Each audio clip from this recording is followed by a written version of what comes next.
Peri engineering, arts and science, pharmacy, nursing மற்றும் physiotherapy கல்லூரிகள் சென்னை. இந்தியாவில் சிறந்த உள்கட்டமைப்பு கொண்ட கல்லூரிகளில் ஒன்று. 100% வேலை வாய்ப்பினை உறுதி செய்யும் சாதனை. ஆயிரக்கணக்கான பிற கல்லூரி மாணவர்களுக்கும் வேலை தந்த பெருமை. பெரி, எங்கள் கண்களில் உங்கள் கனவுகள். Lion Arabian dates. இப்போ அது லயனா டேட்ஸ். இதுல இருக்கிற ஃபைபர் அண்ட் விட்டமின்ஸ் இயற்கையானது. இது தரும் ஆரோக்கியம் இயற்கையானது.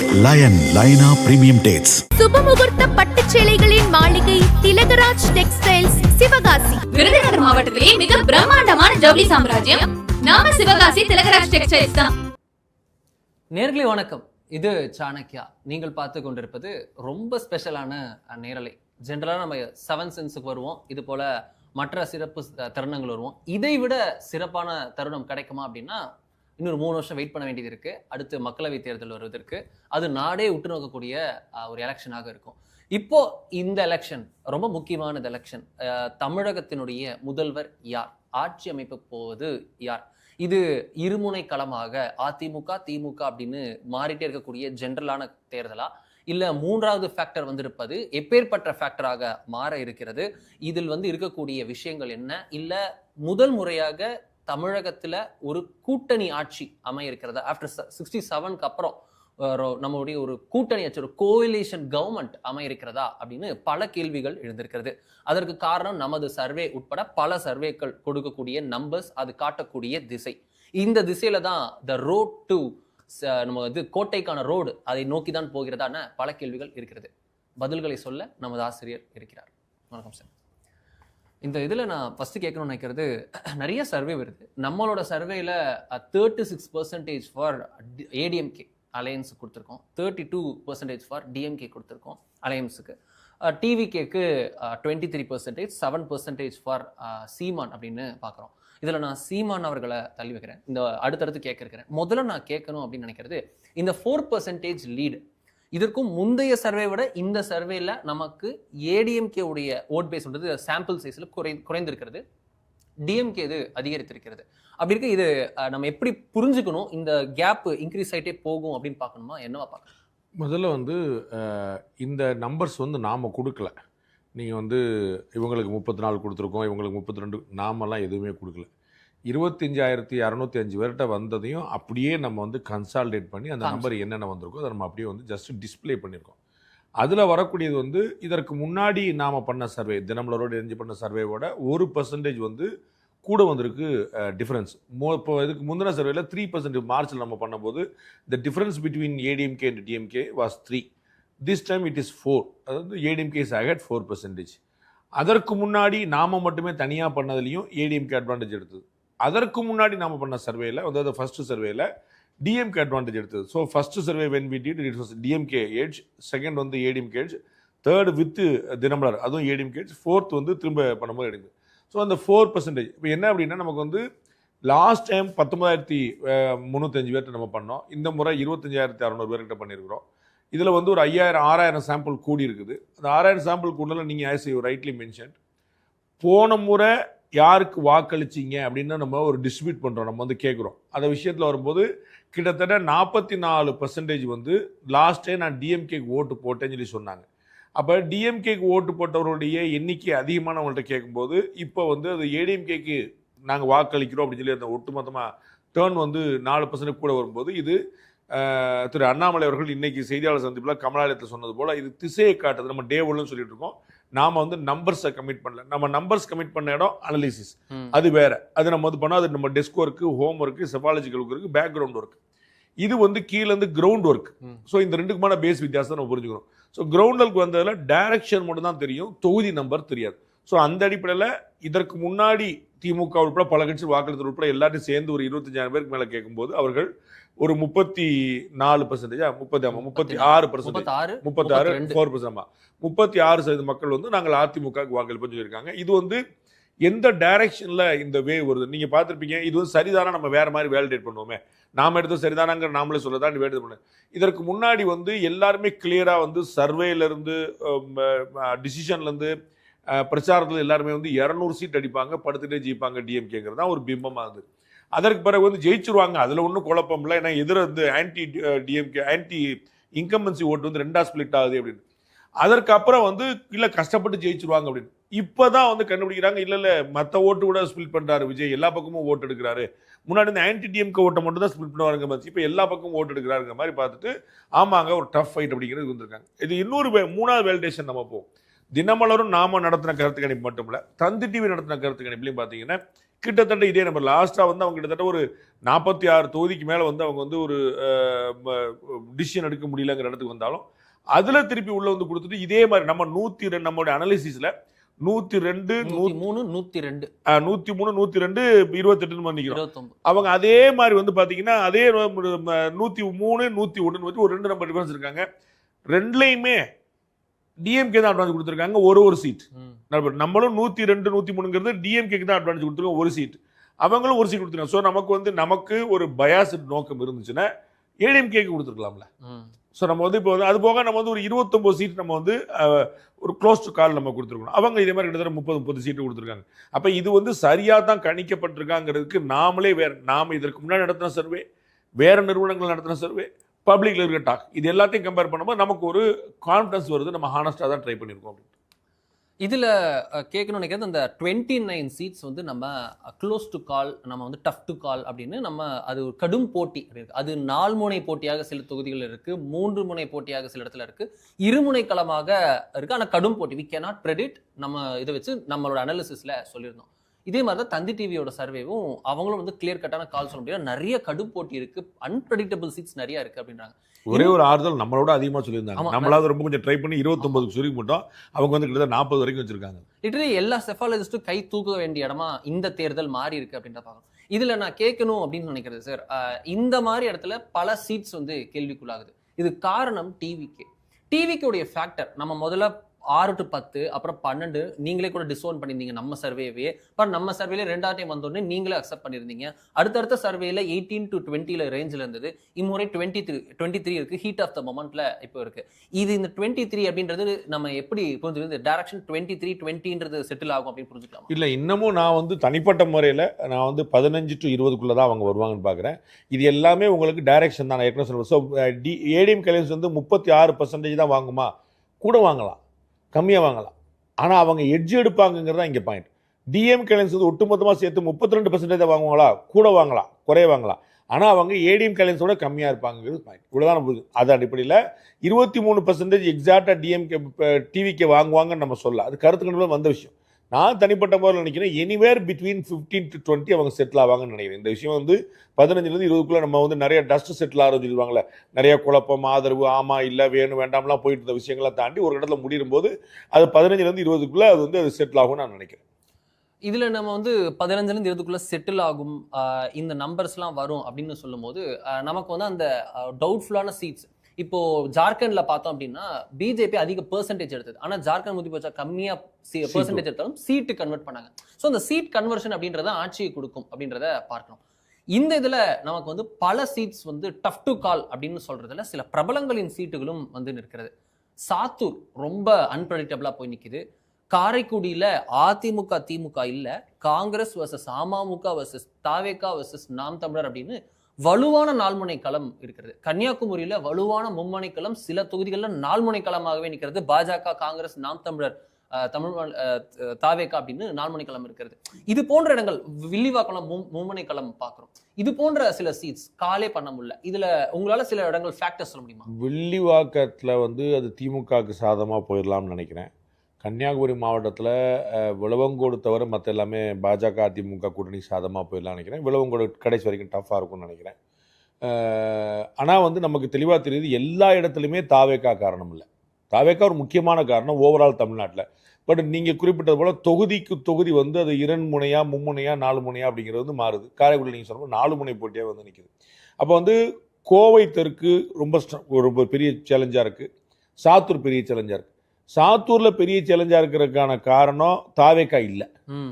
அங்க வந்து திரு இசைக்கு ராஜா அப்படின்னு ஒருத்தர் இருக்கிறார், முக்குளத்தூர் சமுதாயத்தை சேர்ந்தவர். அவர் வந்து நம்ம முக்குளத்தூர் ஓட்டு வாங்கணும்னு சொல்லிட்டு திருமதி சசிகலா ராமாஸ் அவங்க கூட்டணிக்காக வந்து பார்க்கும்போது நயினார் நாகேந்திரனை தவிர மீது எல்லாருமே, நயினார் நாகேந்திரன் டிஎம்கே கேண்டிடேட் தவிர மீது எல்லாருமே முக்குளத்தூர்.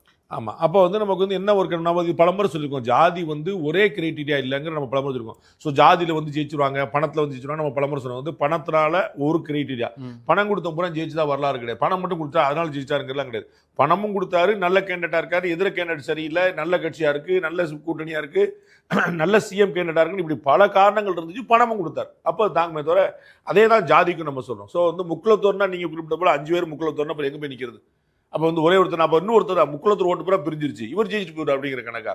அப்போ வந்து அங்கே பிரைமா வெற்றி வாய்ப்பு இருக்கக்கூடிய நபர் வந்து திரு நயினார் நாகேந்திரன் தான், அதில் ஒன்றும் குழப்பம் இல்லை. ஆனால் அவருக்கு கிடைக்கக்கூடிய ஓட் பேங்கை குறி வச்சு ஒரு பக்கம் பிரியுங்கனால அவரை வந்து நீங்கள் முக்குலத்தோரை மட்டும் பார்க்க மாட்டாங்க, பிரிக்கிறவர் தான் முக்குலத்தோரை பார்ப்பாங்க. ஆக்சுவலாக வந்து அந்த இடத்துல பார்த்தீங்கன்னா திரு நயினார் நாகேந்திரன் கேஸ்ட் நியூட்ரலாக தான் பார்க்கப்படுவார். அவர் பாஜகவுடைய மாநில தலைவர், அகில இந்திய கட்சியுடைய தமிழ்நாட்டு தலைவர், இப்படி தான் பார்ப்பாங்க தவிர அவர் முக்குலத்தூர் சமுதாயங்கிறது ஒரு வேல்யூ அடிச்சுனா இருக்கும். அப்போ நம்ம ஊருக்காரப்பா, நம்ம ஆளுப்பா அப்படிங்கிற வேல்யூ அடிச்சுனா இருக்கும். அவர் இந்த ஜாதிங்கிறனால மட்டுமே அவருக்கு ஓட்டு போகிறதுல நான் பலமுறை நான் குறிப்பிட்டிருக்கேன். ராசாவை பட்டியலின தலைவராக பார்க்க மாட்டார்கள், திமுக தலைவராக தான் பார்ப்பாங்க. திருமாவளவனை பட்டியல தலைவராக தான் பார்ப்பாங்க, வந்து ஒரு கட்சி தலைவராக பார்க்க மாட்டாங்க. இந்த மாதிரி வந்து ஒரே கட்சியில் சேர்ந்த 2 பேர் வந்து ஒரே சமூகத்தை சேர்ந்த 2 பேர் வேற மாதிரி பார்ப்பாங்க. அது மாதிரி திரு நயினார் நாகேந்திரனுக்கு இந்த முக்குலத்தூர் தலைவருங்கிற ஒரு பிம்பம் கிடையாது. அவருக்கு வந்து பாஜகவுடைய மாநில தலைவர், அதிமுக இருந்தவர், அமைச்சராக இருந்தவர், பண்டாயிரம் அழைக்கப்படக்கூடிய இந்த மாதிரியான ஒரு பிம்பம் தான். ஆனால் முக்குலத்தூர் சமுதாயத்தை குறி வச்சு ஒருத்தர் ஓட்டை பழக்கும் போது அங்கே வந்து ஒரு டஃப் ஆகிடுது. நீங்கள் வந்து அந்த போட்டி வந்து திரு இசைக்கு ராஜா எவ்வளோ இருப்பாருங்கிற இடத்துல நிற்குது. கோவை தெற்க பொறுத்தளவுக்கு அம்முன் அர்ஜுன் வந்து ஏற்கனவே அங்கே எம்எல்ஏவாக இருந்தவர், கோவை வடக்குக்கு போய் ஏற்கனவே எம்எல்ஏவாக இருந்தவர், திருப்பி கோவை தெற்கு வர்றார். அப்போ அவரால் வந்து ஜெயிக்க முடியுங்கிற இண்டிவிஜுவல் கெப்பாசிட்டி அவருக்கே இருக்குது. வேற ஃபீல்டு ஒர்க்கில் பணமோ ஆளோ, நேற்று நம்ம பார்த்தோம் திரு அண்ணாமலை இன்னைக்கு செய்தியாளர் சந்திப்பு கொடுக்குறாரு, காவல் நிலையம் முற்றுகையிடப்பட்டு பறிமுதல் செய்யப்பட்ட பணம்லாம் மீட்கப்படுற அளவுக்கு ஒரு பெரிய பஞ்சாயத்து போய் நிற்குது. அப்போ கிரவுண்ட் ஒர்க்கில் வந்து நிறைய ஒரு பீதியை கிளப்பக்கூடிய அம்சங்கள் கோவை மக்கள் நீங்கள் பார்த்துருப்பீங்க, அமைதியை விரும்பக்கூடிய மக்கள், கதவு போட்டு நமக்கு இருக்கடா வம்பு நினைக்கக்கூடிய மக்கள் தான் அந்த மாதிரி. அப்போ அங்கே வந்து இந்த மாதிரியான ஒரு பெரிய ஒரு ஸ்டார்ம் வந்து ஒரு வயலண்ட்டாக வந்து நடக்கும்போது அவங்க என்ன ஆவாங்க தெரியல. அப்போ கிரவுண்ட் ஒர்க் தான் நம்ம வந்து இங்கே பார்க்க வேண்டியிருக்கு. அப்போ ஒருத்தர் தப்பு செய்யறது மட்டும் இல்லை, அந்த தப்பு செய்யப்பட தடுக்கப்படுதாங்கன்னு சேர்ந்தது. அப்போ அந்த இடத்துல வந்து ஒரு கடுமையான போட்டி இருக்குது. ஃபீல்டு ஒர்க்கில் திரு செந்தில் பாலாஜியுடைய முன்னிலை நிற்குது, ஆனால் ஓட் பர்சன்டேஜில் திரு அம்மன் அர்ஜுனுடைய முன்னிலை நிற்குது. அப்போ இந்த ரெண்டுக்கும் இடையில அங்கே ஒரு விஷயம். அப்போ இந்த 2 பேர் தான் அங்கே தாவேக்காவோ அங்கே கவுண்டர் சமுதாயமோ இது எதுவுமே ரோல் பிளே பண்ணல. இப்படி ஒவ்வொரு தொழிலும் ஒன்று நிற்குது. நீங்கள் வந்து திருச்சி கிழக்கோ பெரம்பூரோ ஒரு முக்கியமான வித்தியாசம். நான் வந்து வேற ஒருத்தர் சொன்னேன், பெரம்பூரில் திரு விஜய் ஜெயிச்சிட்டாருன்னு தமிழ்நாட்டில் திமுக தோக்குதுன்னு வச்சுக்கோங்க. பெரம்பூர்ல திமுக தோக்குதுன்னா தமிழ்நாடு முழுக்க தோக்குதுன்னு வச்சுக்கோங்க. ஏன்னா பெரம்பூர்ல வந்து டிஎம்கேக்கு ரொம்ப ஸ்ட்ராங் பேஸ் இருக்கு. அதாவது யாருனாலும் போய் நிக்கலாம், நீங்க போய் நாளைக்கு பெரம்பூர்ல டிஎம்கே என்னன்னு ஜெயிப்பீங்கிற கணக்கு. ஆன்டிங்கமஸ் இருக்குது, ஆனா அந்த டிஃபரன்ஸ் வந்து ரொம்ப ஹியூஜ். அப்போ அதுதான் நம்ம ஆன்டிங்கமஸ் இருக்கிறான்னு. அப்போ அந்த இடத்துல ஆன்டிங்கமஸை மீறி விஜய் அவர்கள் வெற்றி பெறுவதற்கான அளவு வாய்ப்பு கொடுக்குறாங்க அப்படின்னா that is going to reflect through out Tamil Nadu. So நீங்கள் பெரம்பூர் ரிசல்ட்டாகவே பார்க்க வேண்டியது தமிழ்நாடுக்குள்ள. ஆனால் விஜய்க்கான ஒரு பெரிய ஒரு வெயிட்டேஜ் இருக்குது, அதை நம்ம மறுத்துடவே முடியாது. விஜய் வந்து பெருசாக பூம் ஆறார். பல இடங்களில் வந்து விஜயோடைய கட்சி நிற்குது, விசில் சின்னம் இருக்குது, இங்கே விஜயே நிற்கிறார். அப்போ அதுக்கான ஒரு பெரிய வெயிட்டேஜ் வந்து ஆட்டோமேட்டிக்காக நிற்குது. அப்போ அது எவ்வளோ தூரம் கன்வெர்ட் பண்ண பார்க்கணும், அதனால அது வந்து க்ளோஸ் டு கால் சொல்கிறோம். இப்படி ஒவ்வொரு தொகுதியுமே க்ளோஸ் டு காலாக இருக்கிறதுக்கான வேரியஸ் ரீசன்ஸ் இருக்குது. இந்த க்ளோஸ் டு கால் அப்படின்னு வந்து நிற்கும் போது விஜயோட ஃபேக்டர் நான் திருப்பி ஸ்ட்ரெஸ் பண்றது அதுதான். இந்த இடத்துல அவர் ஆட்சியை பிடிப்பார். அவர் சொல்றாரு டிஎம்கேக்கும் டிவிகேக்குமான போட்டி அப்படின்னு சொல்கிறார். ஆனாலும் அது உண்மை இல்லை அப்படின்றது எல்லா இடத்துலையும் நமக்கு கூடிய விஷயம். ஆனால் ஒரு நல்ல ஒரு ஃபைட்டை கொடுப்பாரு, ஏதாவது ஒரு அலையன்ஸை டேமேஜ் பண்ண போற ஒரு ஸ்பாய்லராக இருக்க போறாரு. இதன் மூலம் ஒரு கிங் மேக்கராக ஒரு மாறுவதற்கும் ஒரு வாய்ப்பு இருக்கு. ஒருவேளை அவர் ஹேண்ட்ஃபுல் ஆஃப் சீட்ஸ் எடுத்தார் அப்படின்னா வந்து நிற்கும். ஸோ இந்த இடத்துல நான் கேட்கறது, ஒரு ஏபிசி அப்படின்னு பிரித்தோம் அப்படின்னா விஜய்க்கு ஏல இவ்வளோ இந்த மாவட்டங்கள்லாம் ரொம்ப முக்கியமான பேசன், ரொம்ப ஸ்ட்ராங்கான பேசன்ஸ், ஹி மே கன்வெர்ட் சீட்ஸ். பியில் வந்து ஓரளவுக்கு வாய்ப்பு இருக்கக்கூடிய சீட்ஸ், சியில் வந்து அவர் டேமேஜ் மட்டும் பண்ணுறாரு, வேற எதுவும் கிடையாது அப்படின்ற மாதிரி இருக்கக்கூடிய. இப்படி தான் கிளாஸிஃபை பண்ண முடியுமா உங்களால்? அதாவது நான் புரிஞ்சுக்கிறதுல வந்து பார்த்தீங்கன்னா சென்னை நார்த்து தமிழ்நாடு இதில் வந்து அவர் வந்து ஒரு நம்பர் 1 டேமேஜ் பண்ணுறார், பெருசாக ஸ்ட்ராங்காக பண்ணுறார், நம்பர் 1 டேமேஜ் பண்ணுறார். ஸோ ரொம்ப ஸ்ட்ராங்காக பண்ணுறார். கொங்கு பெல்ட்டு அண்டு டெல்டாவில் வந்து நம்பர் 2 டேமேஜ் பண்ணுறார், அது வந்து ஓரளவுக்கு டேமேஜ் பண்ணுறார்.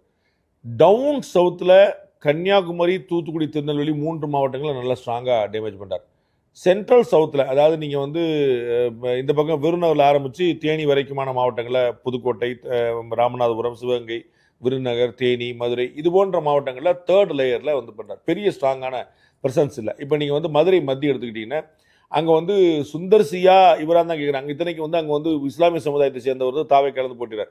அவர் இஸ்லாமிய வாக்களை பிரிக்கலாம். ஸோ இஸ்லாமிய வாக்களை பிரித்தா அது வந்து சுந்தர்சிக்கு சாதகமாக போயிட்டு திரு பிடிஆர் பழனிவேல் எதிராக போயிடலாம். அது வந்து வேற விஷயம். ஆனால் அந்த த்ரூ அவுட் இந்த மாவட்டங்களில் பூரா அவங்க தாக்கம் இருக்குதானா இல்லை. அவங்க வந்து பெருசாக வந்து அவங்க வருவாங்கன்னா ஓட்டு எடுக்கக்கூடிய, நம்ம பலமுறை சொல்லிருக்கல, திருமதி சசிகலா அவருடைய கட்சி வாங்கக்கூடிய வாக்கு கூட ஒரு தாக்கத்தை ஏற்படுத்தலாம்.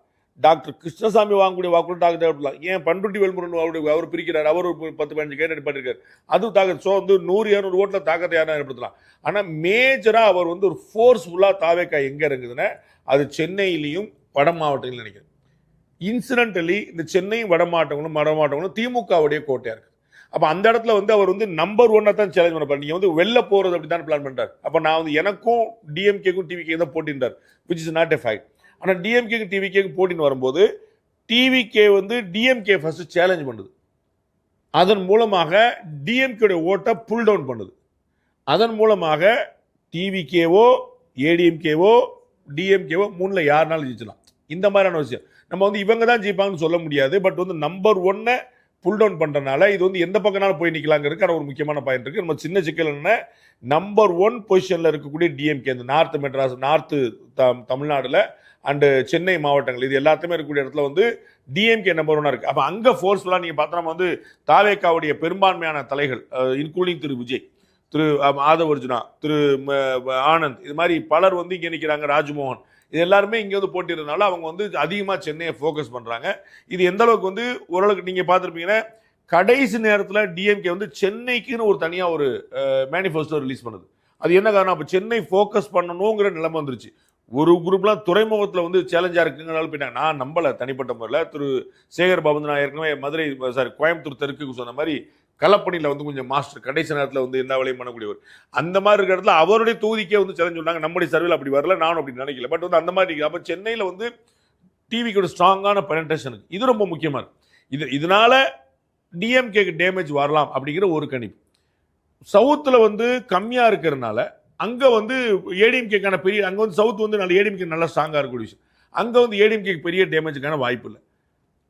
வெஸ்ட்ல ஒரு டேமேஜ் பண்றாரு, டெல்டால ஒரு டேமேஜ். இது ரெண்டுமே செகண்ட் லேயர் டேமேஜ் தான். அதாவது வந்து இப்போ சென்னையிலையும் நார்த் தமிழ்நாட்டிலையும் ஒரு 70% மேலே டேமேஜ் ஏற்படுத்துவார் அப்படின்னா டெல்டாலையும் வெஸ்ட்லையும் ஒரு 40% டேமேஜ் ஏற்படுத்துவார். நான் சொல்லக்கூடிய சவுத்தில் வந்து பார்த்தீங்கன்னா ஒரு 10 to 15% டேமேஜ் ஏற்படுத்தும். இப்படி ஒரு 3 லேயராக நம்ம பிரிக்கலாம். அப்போ அந்த இடத்துல வந்து வெஸ்ட்டுக்கும் டெல்டாவுக்கும் நியூட்ரலைஸ் ஆகிடுது. வெஸ்ட்டுங்கிறது வந்து கொங்கு பெல்ட்டுங்கிறது வந்து ஏடிஎம்கேடைய பெல்ட், டெல்டாங்கிறது டிஎம்கே பெல்ட். ஸோ இது ரெண்டு நியூட்ரலைஸ் ஆகுது. சவுத்தில் வந்து கொஞ்சம் வீக்காக தான் தாக்கத்தை ஏற்படுத்துறாங்க. அதனால ஒரு பெரிய ப்ராப்ளம் இல்லை. வேற டிஎம்கே ஸ்ட்ராங் ஹோல்டாக இருக்கக்கூடிய சென்னையிலேயும் நார்த் பில்டிங் பண்ணுறதுனால அது வந்து டிஎம்கேக்கு அதிக டேமேஜ் ஏற்படுத்தலாம் அப்படிங்கிறது ஒரு கணிப்பு. வெளியூர் பயணமா, ரிசர்வேஷன் கிடைக்கலையா, படிக்கட்டு ஏறி இறங்க ரொம்ப சிரமமா இருக்கா? டிராப் டாக்ஸி புக் பண்ணுங்க. ஒரு வழி கட்டணம் மட்டுமே. டிராப் டாக்ஸி, எங்கும் எப்போதும். இதில் வந்து சில கேள்விகள் வந்து நிற்குது சார். உங்களுக்கு வந்து டிவிகே அப்படின்றத தாண்டி உங்களுக்கு நீங்கள் வந்து ஒரு ப்ரெடிக்ஷன் சொல்லியிருந்தீங்க, அதை நிறைய பேர் இப்போ சொல்ல ஆரம்பிச்சிருக்காங்க. ஒரு சிம்பிள் ப்ரெடிக்ஷன், இந்த இடத்துல எல்லாருமே ப்ரெடிக்ஷன் பண்ண முடியல, ஆனால் ஒரு சிம்பிள் ப்ரெடிக்ஷன் சொல்லலாம். ஏடிஎம்கே அலையன்ஸ் 2021 வாங்கினதை விட அதிகம் வாங்கும், டிஎம்கே அலையன்ஸ் 2021 வாங்கினதை விட குறைவாக வாங்கும். ஸோ ஏடிஎம்கே பிளஸ் 75க்கு மேலே சீட்ஸ் எடுக்க போகிறது, டிஎம்கே பிளஸ் 150க்கு கீழே வாங்க போகிறது அப்படின்றது தான் உங்களுடைய ப்ரெடிக்ஷனாக நம்ம வந்து ஓவராலாக சொல்ல முடியும். அப்படின்னா கால் பண்ண முடியும்னா இதுதான் சொல்ல முடியும். இதில் கான்ஃபிடண்டா பண்ண முடியும். ஆமாம், கான்ஃபிடண்டா பண்ண முடியும். இன்னும் அக்யூரேட்டானா அது சம்திங் டிஃப்ரெண்ட். நான் இதில் கேட்கணும்னு நினைக்கிறது, ஏடிஎம்கே பிளஸ் 75+க்கு மேலே வாங்கணும் அப்படின்னா அவங்களோட பேஸ்டியனான சேலம், கோயம்புத்தூர் போன்றவையெல்லாம் ரீட்டைன் பண்ணணும். பட் இம்முறை செந்தில் பாலாஜி போன்றவர் உள்ளே இறங்கி கோவை தெற்குலே நிற்கிறார் அப்படின்றப்போ இன்னும் 2-3 சீட்ஸுக்கு ஒரு பிரச்சனை இருக்கு. கிணத்துக்கடவு, பல்லடம் போன்ற பிரச்சனை இருக்குன்றப்போ, இல்லை எடப்பாடியில ஒரு தொகுதி ஏற்கனவே போன வருஷம் போயிருந்தது, இம்முறை வருமா அப்படின்ற இது இருக்கு. ஸோ இது போல விஷயங்கள்லாம் இருக்குல்ல, அந்த உங்களுக்கு 75லே பாதிப்பு இருக்குன்னு இருக்கு. திரு செந்தில் பாலாஜி அங்கே போனனால ஒரு தொகுதியில் ஒரு தாக்கம் ஏற்படலாம் அவர் நிற்கிறதுனால. அவர் வந்து திரு எடப்பாடி போல, திரு ஸ்டாலின் போல ஒரு தலைவர் அல்ல, அவர் வந்து ஒரு தளபதி. அதை நம்ம புரிஞ்சுக்கணும். அவர்னால ஒரு தொகுதியில் தாக்கத்தை ஏற்படுத்த முடியும். அவருடைய தொகுதியில் அவர் அந்த வேவ் ஏரியா பூரா பண்ணுவார் நீங்கள் எதிர்பார்க்க முடியாது. உள்ளாட்சி தேர்தலில் திரு கமலஹாசன் குறிப்பிட்டது போல 200க்கு 200 ஜெயிச்சுட்டு வந்தார் அப்படிங்கிறது உள்ளாட்சியில் சாத்தியமாகலாம், மக்கள் உள்ளாட்சியில் என்டெல்லி வேறு மாதிரி வாக்களிக்கிறாங்கன்னு பார்க்குறோம். அது வந்து சட்டமன்ற தேர்தலில் அது வந்து எதிரொலிக்காதுன்னு நம்ம எளிமையாக புரிஞ்சுக்கணும். அதனால் வந்து பல இடங்களில் தாக்கத்தை ஏற்படுத்தான்னு யோசிக்க முடியாது. நீங்கள் கொஞ்சம் ஞாபகப்படுத்தி பார்த்தீங்கன்னா தெரியும், 2021 அதே கோவை தெற்கு கர்ணன் தப்புனால் மிஸ் ஆகிருக்கும். ஜஸ்ட் வந்து ஒரு 1000 ஓட்டு டிஃபரன்ஸில் தான் வந்து திரு கமலஹாசனை வானதி அவர்கள் ஜெயிச்சாங்க. ஸோ அன்னைக்கே ஒருவேளை வானதி அவர்கள் வெற்றி வாய்ப்பு இழந்திருந்தா அந்த தொகுதி வந்து டிஎம்கே அலையன்ஸுக்கு போயிருந்திருக்கும். ஐ மீன் கமலஹாசனுக்கு போயிருந்திருக்கும், எதிர்த்து தேசியில் போயிருந்திருக்கும். ஸோ வந்து அந்த கோவித்திற்கு வந்து அன்னைக்கே ஒரு டைட் ரோப்பாக தான் இருந்துச்சு. அதில் வந்து குழப்பம் இல்லை. அப்போ அந்த கமலஹாசன் அவர்கள் அங்கே போட்டிட்டாருங்கிறதுக்காக ஒட்டுமொத்த கொங்கு மண்டலமும் வந்து மக்கள் நீதி பக்கம் போயிருக்கும் அப்படின்னு நம்ம எதிர்பார்க்கல அர்த்தம். அதனால திரு செந்தில் பாலாஜி அவர்கள் இன்னைக்கு இருக்கக்கூடிய நிலைமையில அவர் தொகுதியை தக்க வைக்கிறதுக்கே அவர் போராட வேண்டியிருக்கு. somehow we have to win. நீங்க வந்து அடிக்கடி நீங்க அதிகமாக நீங்க வந்து உங்களோட தொகுதியில் ஃபோக்கஸ் பண்ணும்போது அடுத்த தொகுதிகளுக்கான ஃபோக்கஸ் குறைஞ்சிடும். this is what will happen. அதனால எனக்கு பொறுத்தளவுக்கு அங்க வந்து 1-2 தொகுதியில் மிஸ் ஆகலாம். ஆனால் அது திரு செந்தில் பாலாஜி அங்க வந்துட்டாரு, அதனால வந்து கொங்கு மண்டலம் பூரா சேலஞ்ச் ஆயிருமா அப்படின்னு நான் நினைக்கல. அந்த ஒரு தொகுதி கோவை தெற்கு யாருக்கு அப்படிங்கிற ஒரு முக்கியமான கேள்வி இருக்குது.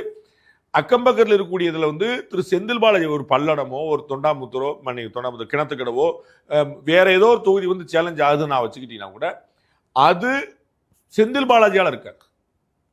அது அந்த 2 கேண்டிடேட்டோட வெயிட்டேஜ்னால இருக்கும். அதான் செந்தில் பாலாஜியோட இம்பாக்ட் வந்து இன்னைக்கு நிலைமைக்கு கோவை தெற்கோட ரெஸ்ட்ரிக்ட் ஆகி நிற்குதுன்னு நினைக்கிறேன். பட் அவர் ஒரு ஃபீல்டு ஒர்க்கரா கரூர்ல வந்து இம்பாக்ட் இருக்குது. அவருடைய சகோதரர் வேலை பார்த்துருக்கனால அது வந்து ரீட்டைன் பண்ணிட்டு இருக்காங்க அந்த இம்பாக்ட்.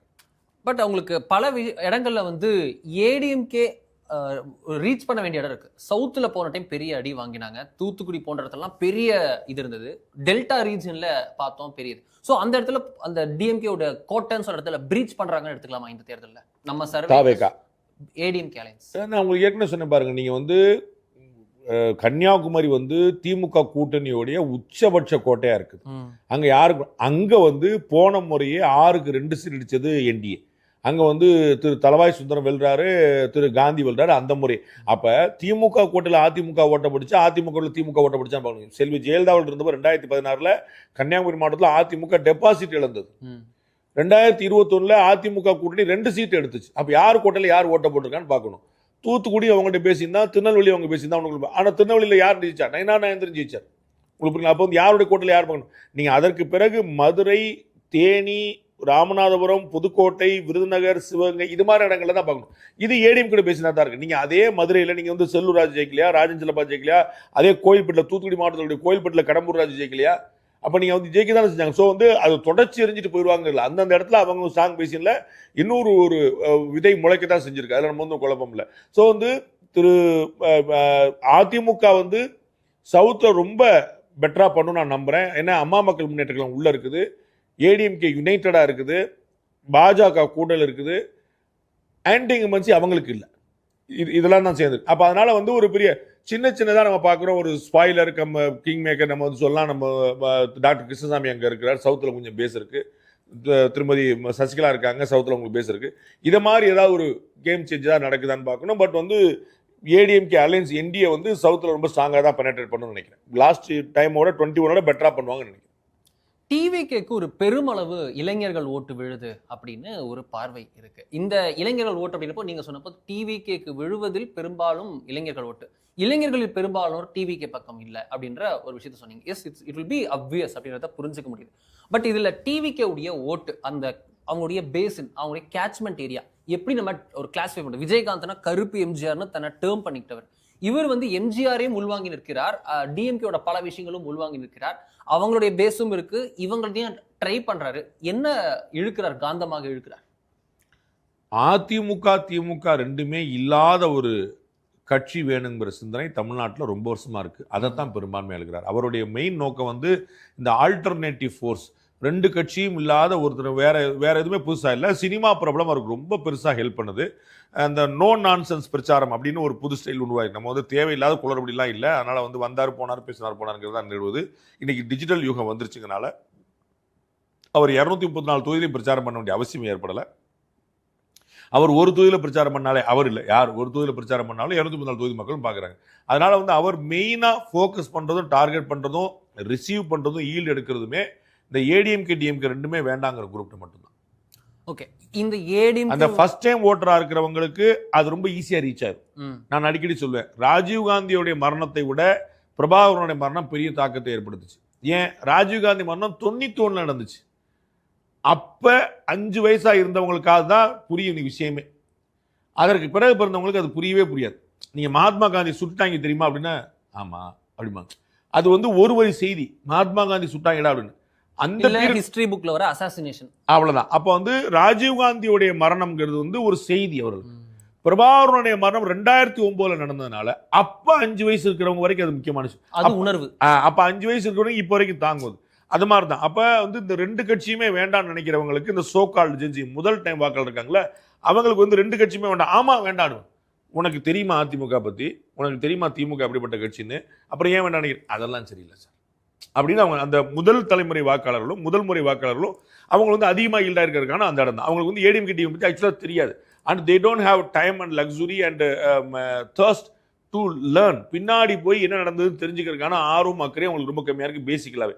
அதனால வந்து இந்த இருப்பு இருக்குது. அவரும் வந்து தன்னை ஜென்சியோடைய அடையாளமாக தான் அடையாளப்படுது. இன்னைக்கு வந்து பேசும்போது யார்கிட்ட ஓட்டு கேட்குறாரு, என்னுடைய வீட்டில் இருக்கக்கூடிய செல்லங்கள்ட்டெல்லாம் நான் ஓட்டு கேட்குறேன். சாக்லேட் வாங்கலாம்னு அடம் பிடிப்பீங்கல்ல, இந்த விஜய் மாமாவுக்கு ஓட்டு போடணும்னு சொல்லி அடம் பிடிங்க அப்படின்னு. அப்போ ஸோ குழந்தைகள்கிட்ட போய் ஓட்டு கேட்க ஆரம்பிச்சார். ஏன்னா அவங்களுக்கு தான் விவரம் தெரியாது. அது எனக்கு விஜய் மாமா வேணும் அப்படின்னு சொல்லி அவங்க விஜய் மாமா வேண்டாம் என்ன செய்யுது. அப்போ வந்து நம்ம குழந்தை கேட்குறது. நேற்று ஒரு மிக முக்கியமான ஒரு அரசியலில் வந்து ரொம்ப தெளிவான பார்வை கொண்ட ஒரு நபர் வந்து பேசிக்கிட்டு இருந்தார். அப்போ வந்து அப்பாவை பிள்ளைகள் கன்வின்ஸ் பண்ண முடியுமா, அம்மாவை பிள்ளைகள் கன்வின்ஸ் பண்ண முடியுமான டிபேட்டில் அவங்க சைலண்ட் ஆயிடுவாங்க. ஆனால் வாக்களிக்கும் போது that will influence. Kumari Ananthan Congress கட்சியுடைய முதுபெரும் தலைவர், மூத்த தலைவர், அடையாளம். அவருடைய மகள் டாக்டர் தமிழிசை சவுந்தரராஜன் பாஜகவுடைய முகம். அவ்வளவுதான். அவங்க அப்பா பொண்ணை கன்வின்ஸ் பண்ண முடியல, பொண்ணு அப்பா கன்வின்ஸ் பண்ணல, 2 பேரும் வேற. இது நிறைய உதாரணங்கள் நான் சொல்லிட்டே போவேன். அப்போ வந்து இது வந்து ஒரு கவனம் பெறும். ஆமா, ஏன்னா அவங்க ரீதிங் பண்ணுவாங்க. ஐயோ அப்பா குமரனந்த் இருக்கிறார், நம்ம பிஜேபி போனால் சிக்கலாகுமோ, அப்பாவுக்கு சிக்கலாகுமோ, அது யோசனை இருக்கும். அது மாதிரி பிள்ளை கேட்குதே நம்ம ஓட்டு போடலாங்கிற தயக்கம் இருக்கும். ஆனால் வந்து நான் பழகிட்டேங்கிறவங்க அங்கே தான் போடுவாங்க. அதற்காக மாற்றி போட்டு பண்ண மாட்டாங்க. அது ஒரு பெரிய கன்சர்ன். அதனால தான் இது குழப்பமான தேர்தல் இருக்குது. பிள்ளைங்க வந்து அப்பாவை கன்வின்ஸ் பண்ணுவாங்க, அம்மா இருக்கலாம், தாக்கம் இல்லாமல் இருக்க முடியாது. ஆனால் அது வந்து ஒரு பெரிய வேவா மாறுங்கிறது நான் நினைக்கிறேன்.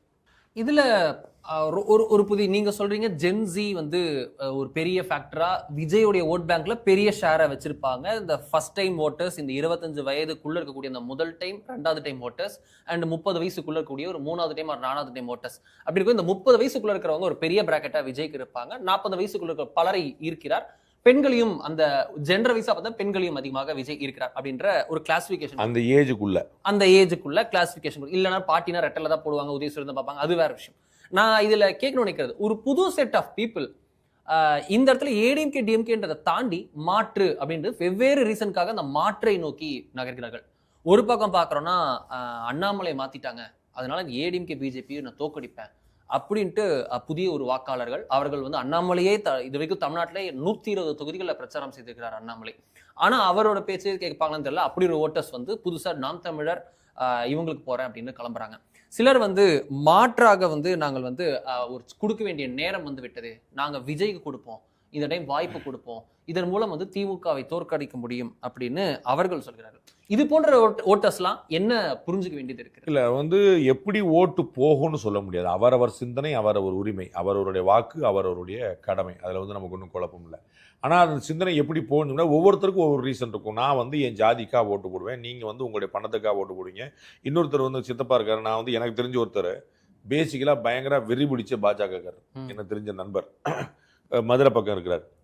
அவருடைய க்ளோஸ் உறவினர் ஒருத்தர் நாம் தமிழர் கட்சியில் போட்டிருக்கார். அவர் அண்ணே பிஜேபி ஜெயிச்சிருமோண்ணே, அண்ணே பிஜேபி ஜெயிச்சிருமோன்னு எனக்கு கேட்குறாரு. அண்ணே எப்படியாவது வந்து நம்ம பாப்பாவை ஜெயிக்க வச்சிடறோம்னே அப்படின்றாரு. பாப்பா எந்த கட்சிப்பா அப்படின்னா, பாப்பா நாம் தமிழர்னே. அப்படி என்னப்பா அப்படி சொல்ல, அது என்ன, அது உறவுலனே. அந்த தொகுதியில் பாப்பா ஜெயிக்கணும்னே, தமிழ்நாடு முழுக்க பிஜேபி ஜெயிக்கணும்ன்ற உங்களுக்கு புரியுங்களா? அப்போ வந்து பிளட் இஸ் திக்கர் தென் வாட்டர்னு சொல்லுவோம்ல, அது மாதிரி வந்து ஒவ்வொரு காரணம் இருக்கும் யாருக்காக. ஆனால் இந்த மாற்றம் வேணும்னு நினைக்கிறவங்க, நான் ஏற்கனவே சொன்னேன், அதிமுக திமுக வேண்டாம்னு நினைக்கிறவங்க பெரிய அளவு இருக்கு. ஆனால் வெல்ல முடியாதுன்னு அவர்களுக்கு தெரியும். நாம் தமிழரில் வந்து திரு சீமான் முதலமைச்சர் ஆவார் 2026 யாருமே நம்ப மாட்டாங்க. 2026 திரு விஜய் முதலமைச்சர் ஆவார் யாருமே நம்ப மாட்டாங்க. அவர் நம்புறாரு.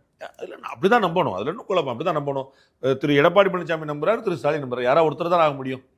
ஆனால் 2 பேரும் நம்புறாங்களே அப்படின்னா அது வந்து அவருடைய உரிமை இல்லை. அது நீங்க வந்து நம்பக்கூடாது, நீங்க எப்படி சொல்ல முடியும்? நம்ம உங்களுக்கு ஒரு விஷயம் நிதர்சனமா தெரியலாம். நிதர்சனம்ங்கிறது வந்து மே 4ஆம் தேதி தான் தெரியும்.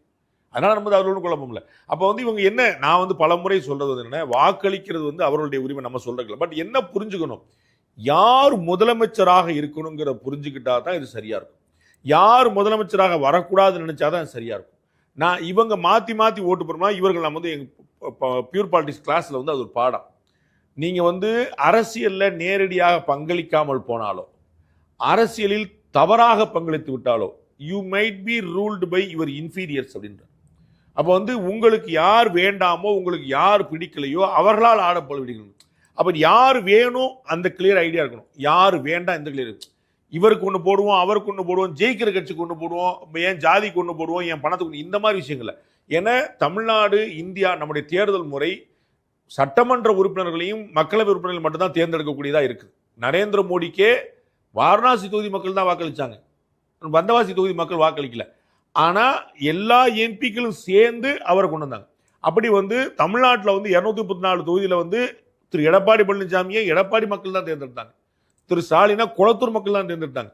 அப்ப இவர்கள்ல ஒருவரை எம்எல்ஏக்கள் கூட தான் தேர்ந்தெடுக்கணும். அப்ப இவர்கள் வந்து விட்டார்கள் என்று சொன்னால் அவரை அவருடைய கட்சியை மீறி பாருங்க. திரு எடப்பாடி பழனிசாமியை என்ன எப்படி விமர்சனம் பண்ணுவாங்க, அவர் வந்து ஜெயில் தான் நினைச்சிட்டு இருக்கிறாரு. திரு ஸ்டாலின் எப்படி விமர்சனம் பண்றாங்க, அவர் சொல்றது அவர் பையன் சொல்றதாங்க சட்டமா இருக்கு. இதான விமர்சனமா வருது. அப்ப இதுல இன்னொரு சைடு புரிஞ்சுக்க வேண்டிய என்ன இருக்குன்னா, முதலமைச்சர்களாக ஒருத்தர் வந்து விட்டால் அவர் வந்து அவர் பேச்சை தான் கட்சிக்காரங்க கேட்பாங்க. அப்போ உங்களுடைய கேண்டிடேட் உங்களுடைய ஜாதியா இல்லாம இருக்கலாம், உங்களுடைய கேண்டிடேட் உங்களுக்கு பணம் கொடுக்காம இருக்கலாம், உங்களுடைய கேண்டிடேட் நீங்க நினைக்கக்கூடிய மாற்றத்தை கொண்டு வராம நினைக்கலாம். ஆனா மேல யார் வரப்போறாங்கிற பார்க்கணும். அப்ப ஸ்டாலினா எடப்பாடி பழனிசாமியா விஜயா சீமானாங்கிற இந்த கேள்விக்கு தான் பதில் தரணும். யார் முதலமைச்சராக வந்தால் சரி, யார் முதலமைச்சராக வர வாய்ப்பு இருக்குது, யார் தொடரணும் யார் தொடரக்கூடாது, இவ்வளவுதான் கேள்வி. இந்த கேள்விக்கு பதிலளிச்சாங்கன்னா எலெக்ஷன் வந்து ஃபோக்கஸ்டா இருக்கும் நினைக்கிறேன். இல்லைன்னா சிதறது எங்க அம்மா இருக்கக்கூடிய வாய்ப்பு. ஏன்னா என்ன கன்ஃபியூஸ் பண்ணாங்க நிறைய பேர் வந்து, என்னுடைய தொகுதியில போட்டியிடக்கூடிய ஆள் சரியில்லை சார், எனக்கு என்னுடைய கட்சி அது. நான் உங்களுக்கு வேற உதாரணம் சொன்னேன், பாஜக நாம் தமிழர். இத மாதிரி இன்னொரு காமெடி என்ன, நான் இந்த கட்சிக்கு வாக்களிக்க விரும்புறேன், ஆனா ஏன் கேண்டிடேட் மோசமாச்சு, அதான் லோக்கல் ஆன்டி இன்கம்பன்சின்னு சொல்லுவாங்க. நீங்க மறைந்த முதலமைச்சர் ஜெயலலிதா வந்து ஒவ்வொரு தேர்தலையுமே நிறைய புதுமுகங்களுக்கு வாய்ப்பு கொடுத்தல முக்கியமான பாயிண்ட். அப்போ வந்து ஒரே நேருவா, அதே ஐபிரிசாமியா, அதே பொன்முடி மகனா இப்படின்னு ஒருத்தர் அப்படிங்கும்போது அந்த ஆன்டி இன்கம்பன்ஸ் அப்படியே நிக்குது. புதுமுகங்கள் நல்ல வேலைப்பா, நான் மாத்தி போலான்னு நினைச்சேன், தலைவரே மாத்திட்டார், அதனால நம்ம இப்படி ஒன்று சென்று. ஸோ அந்த லோக்கல், அதாவது தலைமை மேல இருக்கக்கூடிய ஆன்டி இன்கம்பன்சி தனி, லோக்கலா இருக்கக்கூடிய ஒரு ஆன்டி இன்கம்பன்சி. அப்ப இந்த இடத்துல நீ சொன்ன இதுவே பாதி சரியாயிரும். நம்ம பலர் சொல்லுவாங்களே, ஸ்டாலின் நல்லவர்ப்பா, அவர் சுத்தி இருக்கிறவங்க தான் அவர் சொல்லாம இருக்கிறாங்க, ஜெயலலிதா நல்லவங்கப்பா, அவங்க சுத்தி இருக்கவங்க தான் கெடுத்துட்டாங்க. அப்ப இந்த இடத்துல வந்து லோக்கலர் பார்க்காம மேல பார்க்கணுங்கிற மைண்ட். அப்ப நீங்க மேல யார் இருக்கணும் யார் இருக்கக்கூடாது, யார் வரணும் யார் வரக்கூடாது, யார் தொடரணும் யார் இந்த ஒரு கேள்விக்கு தான் பதில். மற்ற எந்த கேள்வி இப்ப குழப்பிக்கிறது இல்லைன்னு வச்சாங்கன்னா the election may be focused. Maybe focused அப்படின்றப்போ இந்த எலெக்ஷன்ல பல கேள்விகள் வந்து நிற்கிறது. குறிப்பா ஒரு விஷயம் சொல்லணும் அப்படின்னா, ஃபர்ஸ்ட் டைம் ஆஃப்டர் 1967 தமிழ்நாட்டில் ஒரு கூட்டணி மந்திரி சபையே வருவதற்கான ஒரு கலங்கின குட்டையாக தமிழக களம் இருக்கிறது. ஒரு கூட்டணி ஆட்சியை பிடித்திடலாம், ஆனால் ஒரு கட்சி மெஜாரிட்டியை தாண்டுமானா கேள்விக்குறி. It may happen, may not happen அப்படின்னு சொல்றாங்க. இது எப்படி நம்ம அப்படி ஒரு நிலைமை தான் இருக்கு. 118ன்ற மேஜிக் நம்பரை டிஎம்கேவோ ஏடிஎம்கேவோ தொடுவாங்களா மாட்டாங்களா? நம்ம வந்து அதை கணிக்கிறதுக்கு டஃப்பான தேர்தல் அப்படிங்கிற ஒரு கண்டிஷனை சொல்லிட்டு தான் நம்ம சொல்றோம். இப்போ கணிக்கவும் முடியாது, ஏன்னா தேர்தல் பிரச்சாரம் முடிந்து விட்டது, 6 மணி ஆகிவிட்டது. நம்ம தேர்தல் கணிப்பு நம்ம சொல்லவே இல்லையே, நம்ம வந்து நம்முடைய கருத்தை சொல்றோம். தேர்தல் கணிப்பெல்லாம் சொல்லி முடிச்சு நேற்று 24 hours முன்னாடி முடிச்சிட்டோம். நம்ம சொல்ல நம்முடைய கருத்துக்கான சுதந்திரம் நமக்கு அதில் இருக்கு, அதில் ஒன்றும் குழப்பம் இல்லை. நான் நினைக்கிறது இந்த 2026 மே 4 ஒரு கட்சிக்கான சிம்பிள் மெஜாரிட்டி கிடைக்காதுன்னு நினைக்கிறேன். அது அதிமுகவோ திமுகவோ, அது வந்து ஒரு கூட்டணிக்கான மெஜாரிட்டி கிடைக்கும்னு நினைக்கிறேன். அது வந்து ஒரு மெஜாரிட்டி கூட்டணியாக கிடைச்சிரும். ஒரு தனி கட்சிக்கு கிடைக்காத சிங்கிள் லார்ஜஸ்ட் பார்ட்டி எதுவோ அதற்கான ஸ்பேஸ் இருக்கும், அல்லது அலையன்ஸாக இவங்க ஜெயிச்சிருக்காங்களோ அவங்களுக்கான ஸ்பேஸ் இருக்கும். ஒரு பேச்சுக்கு ஒரு கட்சி வந்து சிம்பிள் மெஜாரிட்டியில் இல்லை ஒரு கட்சி, ஆனால் அந்த கூட்டணி வந்து மெஜாரிட்டி எடுக்குது, அப்போ வேற நிலைப்பாடு இருக்கும். ஒரு கட்சி தான் உள்ளே சிங்கிள் லார்ஜஸ்ட் பார்ட்டியாக இருக்குது, ஆனால் அந்த கூட்டணி அவங்கள்ட்ட இல்லை. இந்த மாதிரியான சேலஞ்சஸ்லாம் வரலாம். ஒரு காம்ப்ளிகேட்டட் எலெக்ஷன் தான். ஒரு கட்சிக்கு தனி மெஜாரிட்டி கிடைக்கிறதுக்கான வாய்ப்பு எனக்கு இன்னைக்கு தேதிக்கு கணக்கு தெரியல. ஒரு கூட்டணியாக கிடைக்கிறதுக்கான வாய்ப்பு இருக்குதான்னு நினைக்கிறேன்.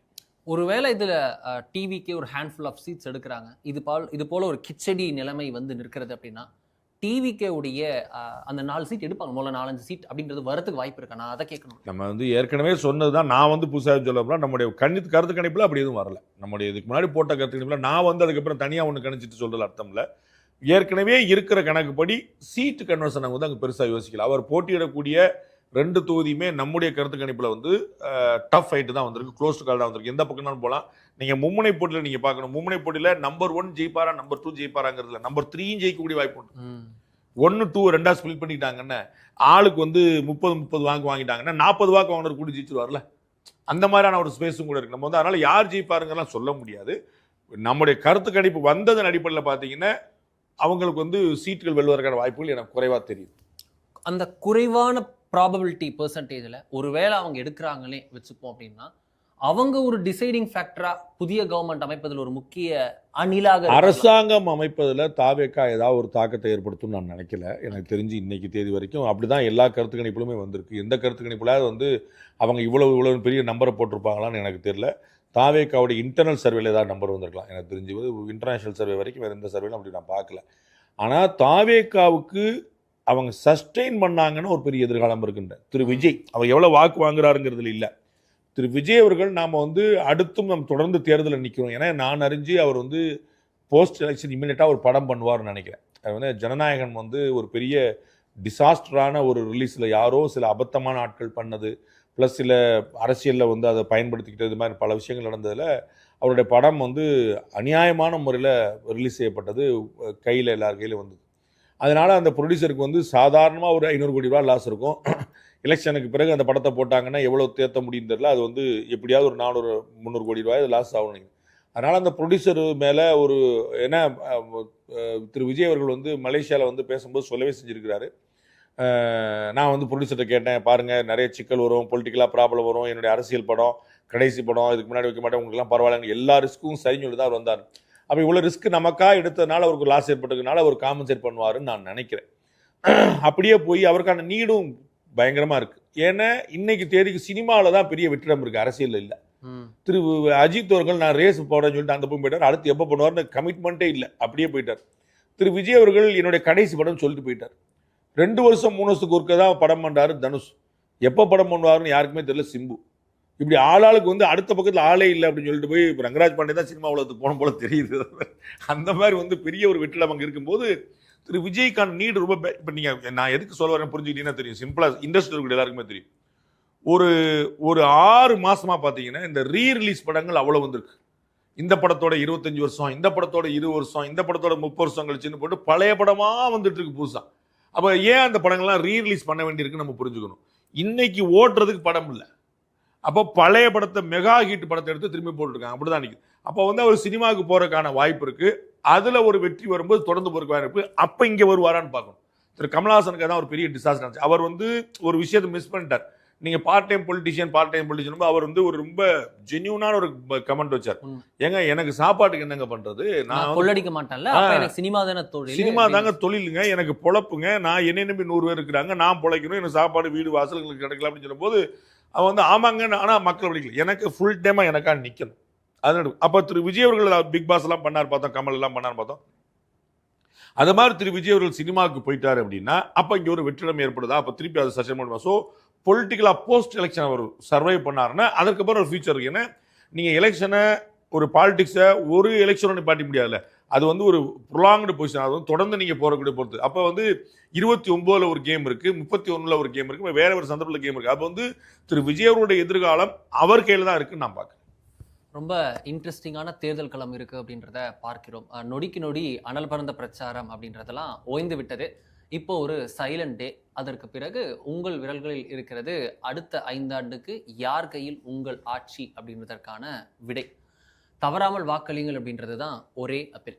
மீண்டும் இன்னொரு நிகழ்ச்சியில் பார்ப்போம். எலெக்ஷன் ஓயலாம், சாணக்கியா ஓயாது, பல விஷயங்கள் இருக்கிறது. தொடர்ந்து இணைந்திருங்கள். நன்றி, வணக்கம்.